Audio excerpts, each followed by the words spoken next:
time for another road trip. I'm gonna check out 3 22 caliber survival rifles that you might be interested in.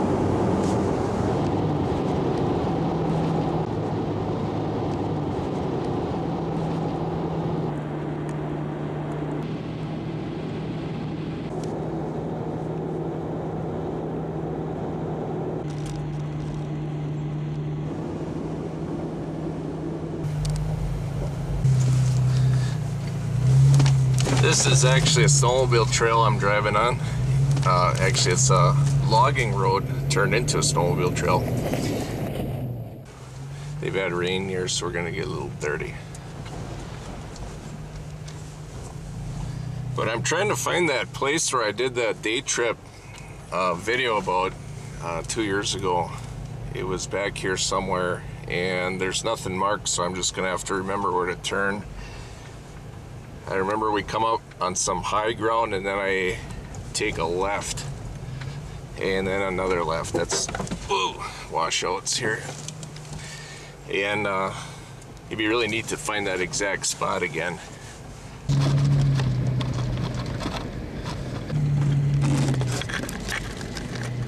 Oh yeah, this is a nice place back here. This is just like snowmobiling, only it's warm, dry, and comfortable.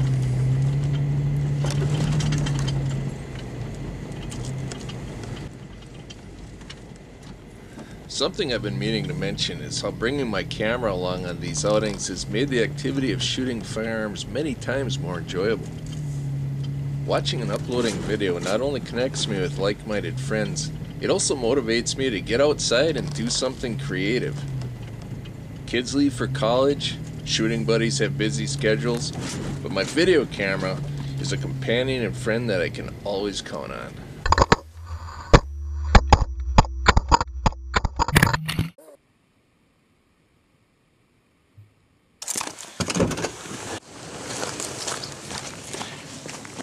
I think I lost something. Might need that.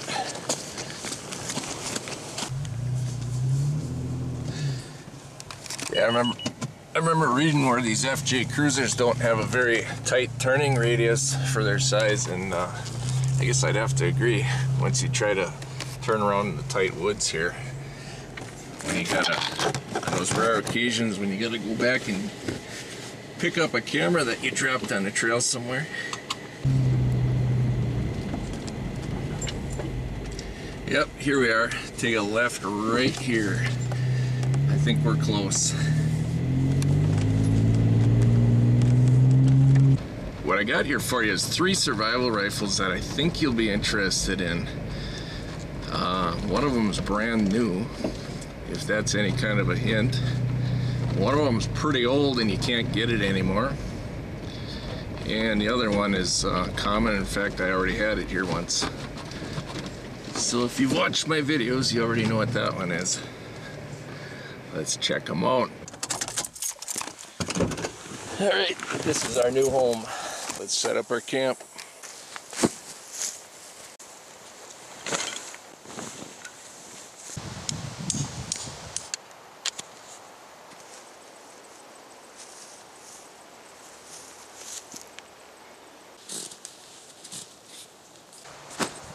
This bag right here, believe it or not, has 2 of the rifles in it. Okay, if you're a regular viewer of the KGB 65, the first one isn't a surprise to you because you've probably seen this in a couple videos. This is the Henry AR-7, the U.S. survival rifle they call it. More commonly referred to as the AR-7, the Eugene Stoner design from the early 60s, Air Force survival rifle. And I think everybody knows about these. They break down and stow into the buttstock. This is the earlier version. This is the one that's more true to the original. They just came out with a new one around the time I bought this. I actually wanted this version because it reminded me of my very first rifle that I ever owned as a kid. That was a Charter Arms version. I actually traded that one in on my second rifle, which was a Ruger 1022, because the thing wouldn't function very well. No big surprise there. These aluminum receivers, if they get dirty, any sand in them, they don't generally like to run. But I guess Henry has improved on the design. So you got a couple of mags, and you got a spare that fits right in here. And these things are marketed as waterproof and that they float. Maybe not waterproof. They're marketed that they float. And the first day I had this, you might see or have seen my video, AR7 does it really float. And I threw this right into a creek and held it under until I got a lot of bubbles out of it. And the whole receiver, buttstock, everything filled up with water. I had to take the entire thing apart to dry it out. Now, this one has the safety lever back here. It's got a charging handle that comes out the side. Now, I had to do a lot of modifications to this thing. The bolt was really rough. I went inside and smoothed everything out. And then after maybe 1,000 rounds, this thing really loosened up nice, and it doesn't malfunction. I had a few malfunctions with, I don't know, I can't remember which ammo I had a problem with, but it doesn't matter because there is no problem anymore. But it's got the aperture rear sight. You loosen this screw to adjust it up and down. And the windage is adjusted by drifting the front sight post. Now, something that is kind of a problem, it's something you should be aware of, and you might want to, if you have one of these, check yours. I noticed that the magazine, which is released inside the trigger guard right here, you push that and it comes out. But I found out early on, even though it clicks in there, it doesn't take much to overcome that at all. A good whack would probably just about do it. But you're gonna have to keep an eye on your magazine if your rifle, if your AR7 is anything like mine. Now, the barrel is steel rifled barrel inside of a polymer sleeve. This outer coating here is polymer. My original Charter Arms that I bought when I was 18 years old in 1983, that one had a steel barrel, if I remember right. And you could verify that if you have one of those. And if you have a Charter Arms that actually runs well, let me know. I'd be interested in knowing about that. I don't know if mine was just a bad one back then or what, but I used to shoot the thing in sand dunes on a beach, and that was probably a big part of my problem. We used to go camping in the dunes and bring that thing along. The next gun is going to be kind of an exciting one because they don't make these anymore. This particular one is an early version. I bought this brand new in 97. I was getting my decades mixed up. And you probably already recognize it. It was made by CZ and marketed by Springfield Armory. It is the M4 Scout.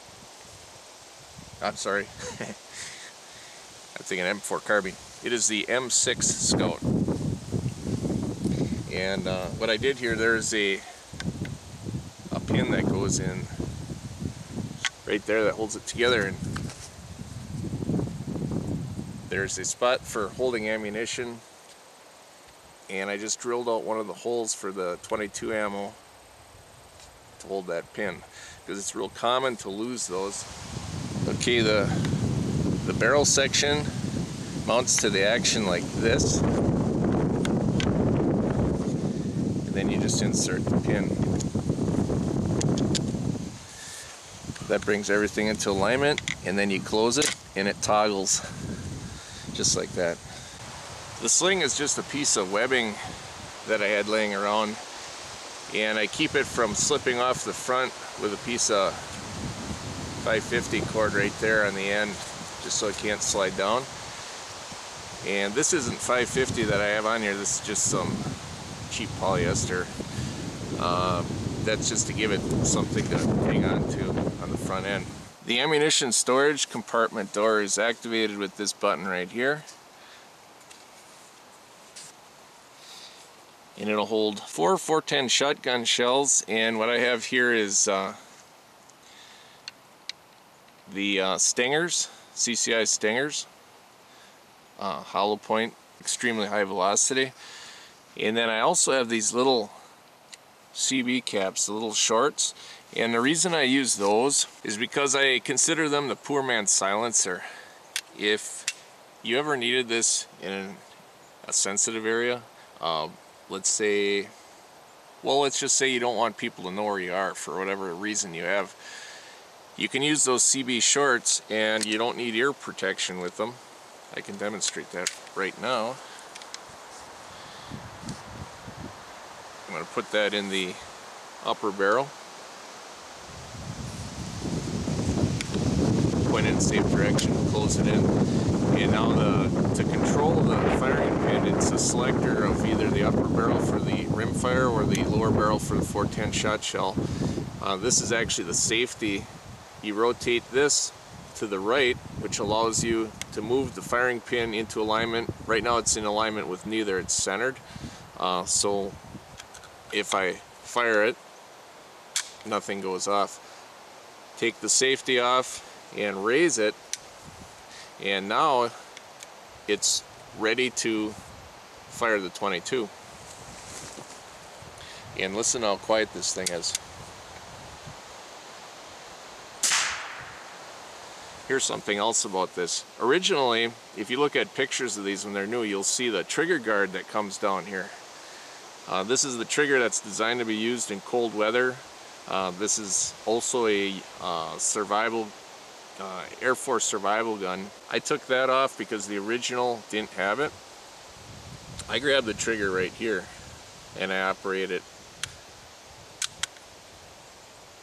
like that. You can get a pretty good feel for it. It's mushy, you know, it's not a crisp trigger. You might get an idea just by watching this.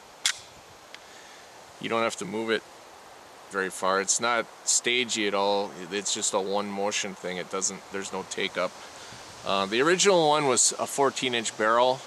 I think these came in 22 Hornet and 410. You can't get one like that now, so it really doesn't matter. In fact, the only way that you can get one of these is if you find one used, and that's kind of a problem because the things are expensive. I bought this one for $230, as I recall, back in '97, and now you're looking at between $600 and $800, maybe more for a specialized one. This particular one is made in the Czech Republic by CZ, and I don't think all of them were, and I read somewhere where these are actually a little more desirable, so that's kind of cool. Not that I would ever sell the thing. It actually has a flip down sight, aperture, or a notch, whichever you prefer. I would consider the notch for shotgunning, and the aperture obviously for your rimfire rifle.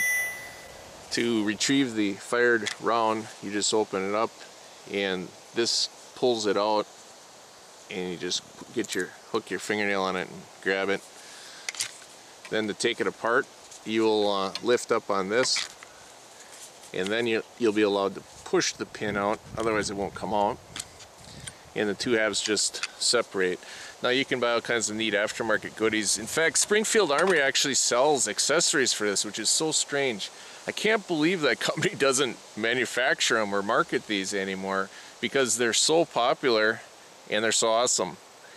But yet they sell a case that holds both halves that you can buy online. I don't know what they're doing or what they're thinking. Somebody should be making this thing though, because it's in high demand. If it wasn't, they wouldn't be getting those high prices for these things. Now onto the final rifle. This is also a Takedown model, and you already know what it is because you saw the case. This is the Ruger 1022 Takedown that just came out less than a year ago. Comes with this case included. It is stainless steel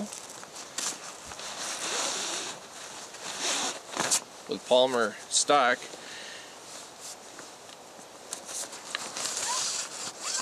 It's pretty neat how it goes together.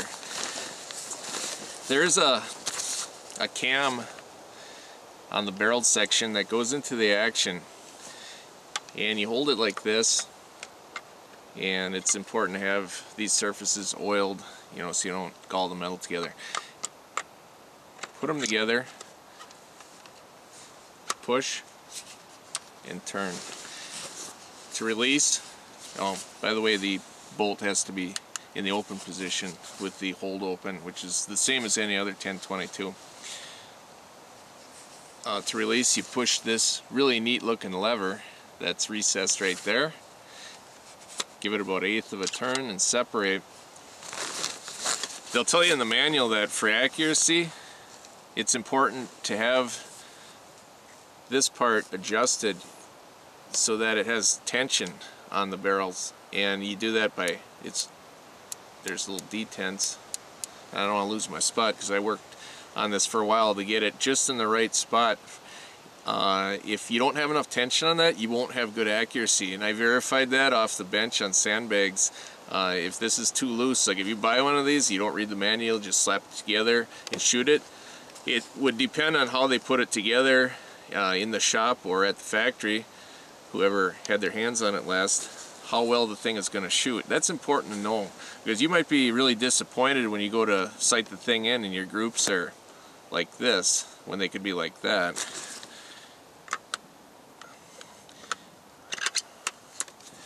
So I've got a pretty good amount of tension on that one. Now, if you own one of these, you may have noticed that this is not a stock item here, nor is that front sight. These are the Williams Peep sights, and it's got the light gathering red front sight, and I believe these are higher than the stock ones because things don't line up with the rear sight anymore.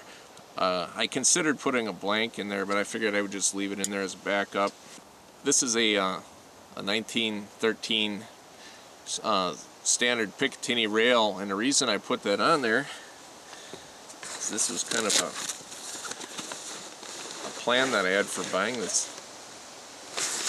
I've always kind of had my eye on these Nikon P22 bullet drop compensated scopes. I put a set of Butler Creek caps on it and loopholed QD mounts. And I thought, hey, would that be handy to have the whole thing all in one package? So wherever you have this, you've got your rifle, both ends, your scope ready to mount, and a couple of mags loaded up, which these aren't loaded up right now. I think that's kind of a cool thing. That does bring the whole package price up considerably. My price on this rifle was $300, and that's a little bit low actually. That's a little less than standard. I see them normally for $330 to $350 retail. The scope is $180, and the mounts are $60. So you're getting up there in price for a 22 rimfire for the entire package.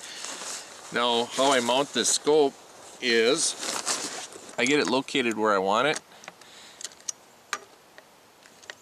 Oh, yep, there's the problem. I almost forgot. This Williams Peep sight is too high. I actually have to take that off because otherwise I don't get the proper eye relief on my scope that I like. I don't like having the scope so far back. Get the scope lined up. And now you take the rifle and move it back, or the scope forward. Hold forward pressure on the scope because the rifle is going to want to come back under recoil, and you don't want this slipping around. And you tighten one first and then the other. It's not like tightening the wheel lugs on your car where you do them little by little. You want to get the thing locked down in one position, and then these you can center. These quick detach loophole mounts have one feature that I don't like, and that's the fact that they got these sharp hooks right here. I don't like things that can tear me up, and those are pretty wicked. They're like barbs. But take a look at the sight clearance there. There isn't much left with the Peep sight, the Williams Peep sight. It kind of wants to interfere here with the zoom adjustment on this Nikon scope, and that's something that's a little bit of a problem. And if you're going to go with a scope on this thing, a quick detach system like I've got, you might not want the Williams Peep sight just for that reason alone, because having a good eye relief is kind of an important thing. Okay, there's Nikon's bullet drop compensated reticle, and if you see those circles there, those are for aligning longer shots. And what you can do is go on Nikon's website, and they've got an application where you can just punch in the ammo that you're using and the distances that you want to shoot it, and they'll give you an idea of how to use that reticle. That's kind of a neat feature. Now, I'm not going to compare these rifles to find out which one is the overall best. I don't think there will be an overall best. I think that every application is going to be different. And I'll just give you a few thoughts. The biggest one is probably the cost. Could you imagine yourself spending $600 to $800 on a used M6 Scout and leaving that in your RV or your pickup truck behind the seat? If that thing gets stolen, that's going to be painful. You've got the next most expensive is this rig with the scope and the mounts. It isn't far behind that. It's right up there. You're looking at almost $600. You don't really want to leave that sitting around where somebody might walk off with it, unless you just don't bother with the scope or the Williams Peep sight. Williams Peep sight's around $60. I don't think I'd be comfortable with that. Now the AR7, that goes on sale for around $200, and that's what I paid for this one. Typically they're about $230 retail, even for the newer design. They didn't go up in price when they improved it. The cost is a big factor here, and in fact, something that might make even more sense is if you just got yourself an old Marlin Model 60, the cheapest semi-automatic tube magazine gun that you could find, something that costs you maybe $100 used, that might be your best feature for a survival rifle, because that's the one that you're going to have with you, where these expensive ones, in reality, you probably won't.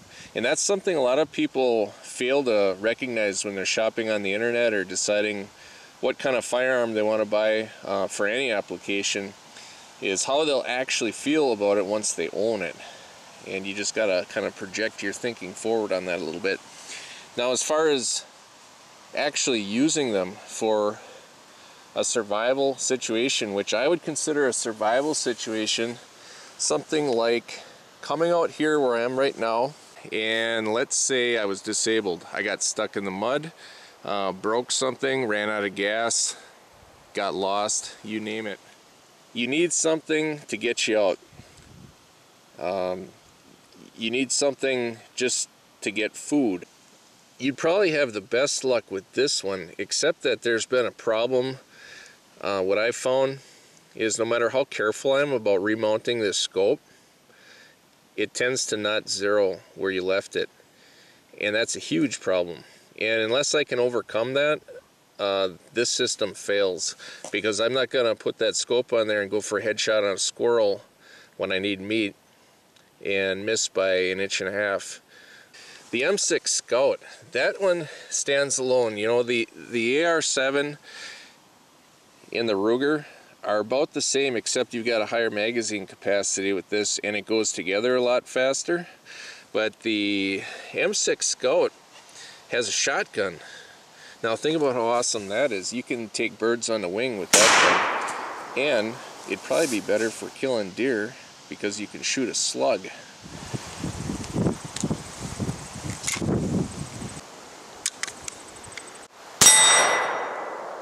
However, 25 rounds, a 22 isn't bad either. I think I'd probably almost put my money on that. I mean, if I had wolves surrounding me, I'd definitely want that. That'd make me feel a lot better. I'm just trying to think of the different scenarios and reasons that a person even has one of these.